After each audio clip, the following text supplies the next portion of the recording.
Pessoal, sejam bem-vindos. Então vamos a mais uma parte aqui, né, do nosso curso e a sessão sobre essa análise diferencial. Então, na última aula nós vimos, né, a equação para aceleração, né, de uma partícula que pode também descrever a aceleração daquela posição no campo de fluido, no campo, né, naquele campo. Porque nós vimos que numa determinada posição a velocidade da partícula é igual à velocidade do escoamento. Então, se as velocidades são iguais, por consequência, as acelerações são iguais. Então, aceleração aqui com subscrito aqui P e aceleração sem subscrito aqui é partícula e aqui é campo. Perfeito? Então, nós usamos um para encontrar o outro. Nós vimos aqui alguns operadores, tá? Chamado de operador gradiente neste termo aqui, pessoal. Então, aqui, ó, o que representa isso aqui? A velocidade, um produto vetorial, um escalar, um operador, nabla, aplicado ao campo de velocidade. O que representa isso? Esse operador é chamado de operador gradiente. O operador de gradiente né, em questão de simbologia é dado dessa forma, é o nabla, tá? Um triângulo ao contrário aqui, aplicado a uma variável qualquer. Vamos supor que essa variável é um escalar, como por exemplo a temperatura. Então a aplicação disso aqui pega o campo escalar e transforma em um campo vetorial da seguinte forma. A derivada desse campo em x projetado em y, mais a derivada desse campo em y projetado em y, j, né? Mais a mesma coisa em k, perfeito? Então, por exemplo, ó, o gradiente da temperatura é igual à derivada da temperatura em x na direção y, mais a derivada da temperatura em y na direção j, mais a derivada da temperatura em z na direção k, perfeito? Ou seja, esse operador transforma um escalar em um vetor. E se aplicarmos este operador a um vetor? Então, ele vai transformar esse vetor em um tensor de segunda ordem. Certo? Relembrando, um vetor é um tensor de primeira ordem. Perfeito? O escalar é um tensor de ordem zero. Certo? Então, vamos supor que agora nós aplicamos este operador gradiente a um vetor. E este vetor agora é o mesmo φ maiúsculo, tá? Só que vetor. Então, nós aplicamos da seguinte forma, né? Isso aqui vai retornar um tensor, tá? Que pode ser representado através de uma matriz. E esse vetor é dado da seguinte forma, ó. É um φ maiúsculo, que é igual ao φ1 em J. Opa, deixa eu apagar aqui, perdão. Na direção I, tá? Mais φ2 na direção J, mais φ3 na direção K. Perfeito? Aplicando o operador nabla, o gradiente, a este vetor, nós teremos o seguinte tensor. A derivada de φ1 em função de x, a derivada de φ1 em função de y, a derivada de φ1 em função de z. Na segunda linha, derivada de φ2 em x, φ2 em y, φ2 em z. E assim por diante, certo? Então, pessoal, quando nós fazemos isso, nós criamos o gradiente. Então, ó, esse aqui é o gradiente de φ escalar. Esse aqui é o gradiente de φ vetorial. Então, se aplicarmos isso aqui ao campo de velocidade, deixa eu achar aqui algum lugar que eu possa escrever, não tem, né? Aqui, ó, vou escrever aqui, ó, pequenininho. Então, ó, aplicando aqui, ó, o gradiente da velocidade vai ser igual a dρ U, dρ x, dρ v, dρ y, dρ w, dρ... Opa. Não, pessoal, nossa senhora, eu estava prestando atenção em outra coisa. Deixa eu escrever novamente, tá? Que passou um som muito alto aqui próximo e minha cabeça automaticamente presta atenção nas letras das músicas, né? Isso aí me dá uma tristeza imensa, mas vamos lá. Aplicando novamente aqui a velocidade. Então vamos ter aqui, ó, a derivada de u em x, a derivada de u em y, a derivada de u em z. Aqui embaixo, ó, a derivada de v em x, a derivada de v em y, a derivada de v em z. E aqui, ó, a derivada de w em x, derivada de w em y, derivada de w em z. Certo? Esse aqui seria o gradiente. E se nós multiplicarmos aqui de uma forma escalar a velocidade v? Então, nós aplicamos aqui, ó. Então, isso aqui é um produto, pessoal, escalar, que pode ser dado como realmente o produto de um vetor por uma matriz, por exemplo, tá? Então, deixa eu apagar aqui. É a mesma coisa de fazermos da seguinte forma, é igual a. Certo? E aqui, pessoal, é como se fosse a multiplicação de duas matrizes. Então, vamos ter aqui, ó, deixa eu apagar tudo isso aqui. Certo? Da seguinte forma.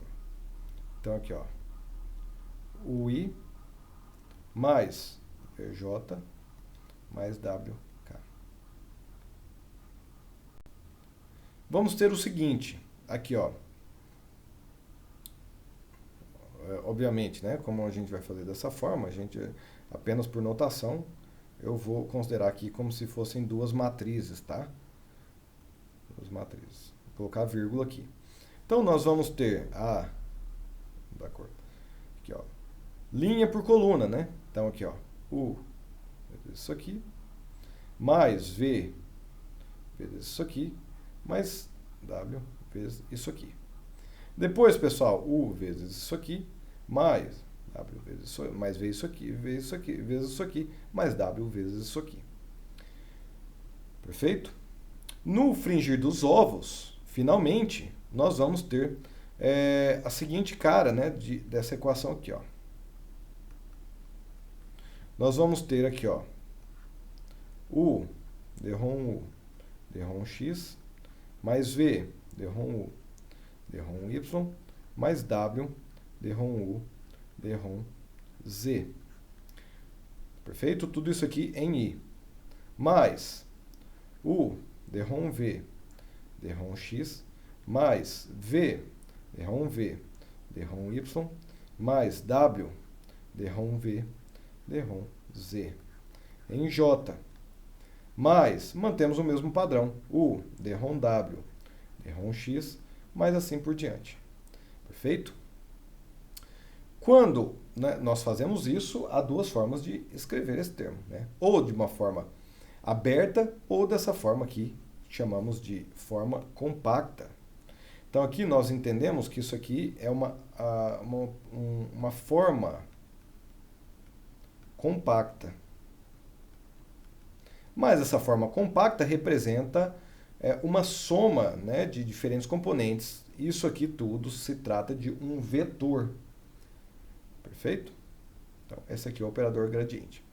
Então, aqui, ó, novamente, ó, se aplicarmos aqui, ó, o operador gradiente a um vetor φ e depois aplicamos a velocidade. Uma outra forma, né, de nos referenciarmos a isso é isso aqui ser considerado como um operador. Então, aplicamos este operador a um vetor φ. E o resultado final vai ser o seguinte, ó, U, dRom φ, dRom X, mais V, dRom φ, mais V, dRom φ, dRom Y, mais W, dRom φ, dRom Z, e assim por diante. Perfeito? Então, pessoal, eu expliquei aqui para vocês rapidamente, tá? O que vocês podem fazer? Podem parar o vídeo, podem consultar o material, podem tentar formular por si só esse equacionamento, se encontrarem alguma dúvida, ou se encontrarem algum erro meu, me falem, tá? Eu gravo aqui uma correção, isso aí todo mundo está apto a errar. Mas eu acredito que está certo. Então, se aplicarmos aqui ó, a velocidade, esse operador velocidade e gradiente ao próprio termo de velocidade, teremos ó, isso aqui, mais isso aqui, mais isso aqui. Certo? Então, se reescrevermos a aceleração de forma vetorial, teremos uma componente em x, uma componente em y e uma componente em z. E podemos expandir cada uma dessas componentes, porque cada uma delas é uma função de x, y, z e t. Então, teremos o seguinte, ó, a componente ax é o termo, a derivada parcial em função do tempo, mais o termo advectivo. Então, aqui, ó, local, componente local, né? E aqui o termo advectivo. E a aceleração possui 3 componentes. Pessoal, eu sei que isso aqui é um pouco difícil, tá? Não é tão simples, mas eu acredito que vai ficar mais compreensível à medida que fomos desenvolvendo as equações. Perfeito?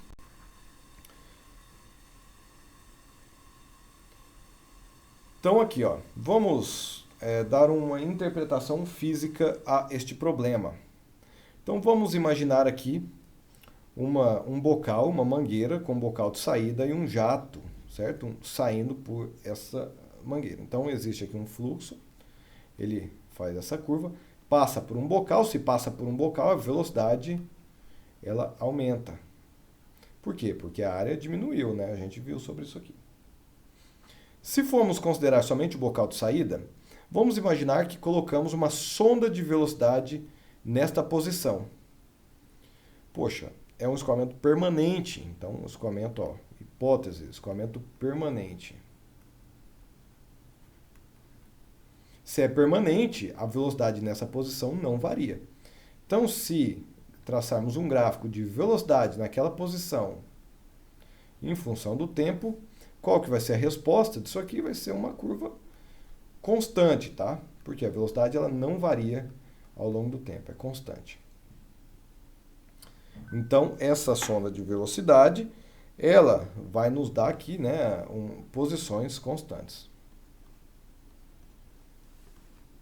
Perfeito? Aqui nós temos, então, o gráfico para isso, velocidade e tempo. O gráfico eu acabei de representar, né? Então, regime permanente para um observador euleriano. Então, para quem está aqui, para a sonda de velocidade, que é o observador, isso aqui é um regime permanente. No entanto, se tivermos aqui um observador, vamos supor que você conseguiu subir aqui em cima dessa partícula, tá? Aqui, ó, vamos aqui ser mais didático, né? Vamos imaginar que você pegou uma cadeira, colocou uma cadeira aqui, está sentado, né?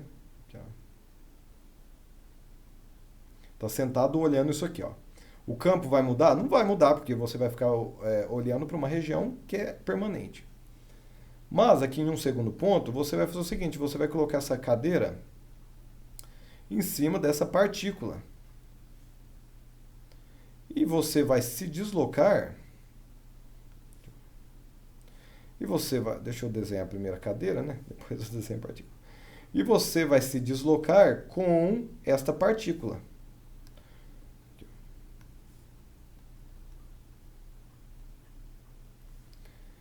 Então, o que quer dizer? Você vai experimentar diferentes velocidades, você vai experimentar diferentes acelerações. Então, se acompanharmos a partícula, notamos que há aceleração. E a sua referência de gráfico de velocidade ao longo do tempo vai ser uma curva ascendente, porque a velocidade está aumentando, pois o bocal está reduzindo sua área, sua seção transversal. Então, para um observador lagrangiano, há aceleração. Certo? Então, isso aqui seria uma forma física de entendermos esses dois conceitos. E é interessante, eu citei na aula anterior, né? Mas é interessante nós entendermos que essa questão de Lagrangian description, Eulerian description, tá aqui, de descrição lagrangiana e euleriana, é similar à análise com o RTT, que é o Reynolds Transport Theorem, né? O teorema de transporte de Reynolds, que transforma uma análise de sistema de controle em volume de controle. Ou seja, pessoal, o que nós fizemos com o teorema de transporte de Reynolds? Nós aplicamos equações muito importantes referentes a sistemas, como, por exemplo, segundo a lei de Newton. Aplicamos a volumes. Qual que era a diferença de volume e sistema? Poderia ter fluxo de massa atravessando um volume de controle. Então, tínhamos massa. Quando nós elaboramos a lei, por exemplo, a lei da conservação, primeira lei da termodinâmica, é uma lei para um sistema de controle. Mas com o teorema de transporte de Reynolds, aplicamos a um volume de controle. Aqui nós fazemos igual. Nós podemos aplicar uma descrição lagrangiana, que é uma descrição de partículas. Por exemplo, nós podemos aplicar as leis de Newton, né, a segunda lei de Newton, para partículas, certo? E com essa transformação da derivada total, nós transformamos em uma análise euleriana, que é mais útil do ponto de vista de mecânica dos fluidos, do ponto de vista diferencial. Então, o teorema do transporte de Reynolds para volumes de controle é análogo à derivada material para volumes infinitesimais, entre parênteses, análise diferencial. Em ambos os casos, transformamos um ponto de vista lagrangiano ou de sistema para um ponto de vista euleriano ou de volume de controle. Perfeito? Então, pessoal, nós finalizamos aqui essa aula, tá? Na próxima aula nós vamos aplicar essa abordagem para as leis físicas, como nós fizemos com o teorema de transporte de Reynolds. Vamos, por exemplo, aplicar a conservação de massa, encontrar a equação diferencial para, né, a conservação de massa, que é chamada de equação de continuidade, em um campo, em um escoamento. É a mesma coisa para velocidade e energia. Perfeito? Então, finalizamos aqui. Muito obrigado pela atenção. Até a próxima aula.